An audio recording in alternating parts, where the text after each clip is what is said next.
Good morning everybody.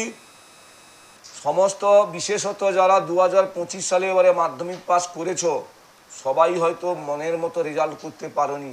তার কারণ হচ্ছে মাধ্যমিকে যে 7টা সাবজেক্ট ছিল, সেই 7টা সাবজেক্টের সব সাবজেক্ট তোমার পছন্দ ছিল না, তবু তোমাকে পড়াশোনা করে পরীক্ষা দিতে হয়েছে।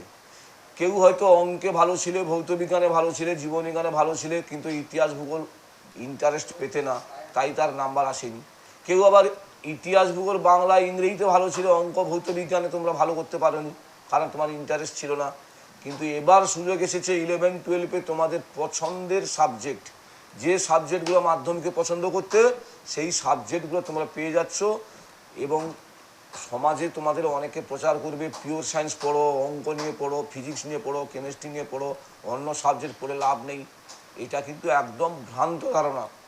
আমি তোমাদের আমার অভিজ্ঞতা দিয়ে বলছি, যে কোনো সাবজেক্ট যেটা তোমার পছন্দ, তুমি যেই সাবজেক্ট নিয়ে পড়ো না কেন, সেই সাবজেক্টের প্রতি যদি তোমার ভালোবাসা থাকে, সেই সাবজেক্টের প্রতি যদি তোমার অনুরাগ থাকে, ওই সাবজেক্ট নিয়ে ভবিষ্যতে কিন্তু তুমি অনেক দূরে এগোতে পারবে এবং তোমার জন্য অনেক ভালো ভালো কিছু ওয়েট করছে।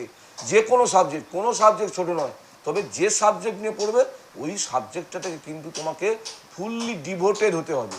ফুললি ডিভোটেড হলে তবে ওই সাবজেক্টে খুব ভালো রেজাল্ট করতে পারলে তোমার জন্য দেশে বিদেশে বিভিন্ন জায়গায় কিন্তু অপরচুনিটি আসবে।